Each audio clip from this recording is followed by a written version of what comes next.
Welcome, here I've got KIANO Elegance 6.1 Pro and I'm gonna show you how to turn on and off the camera mirror effect at this device. So at first we have to click on the camera button here to open this up. And as you can see, we are in the standard photo mode with the back camera, and to get access to the mirror effect we have to change it to the front camera. So we can do it by using this button.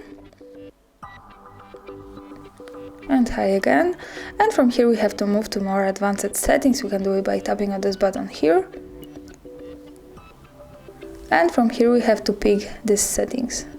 And when we tap on this we get access to advanced camera settings, and here we have the mirror selfie. So by tapping on this we can easily turn it off and turn it on like that. This is how it works here. So that's all, thanks for watching, subscribe our channel and leave the thumbs up.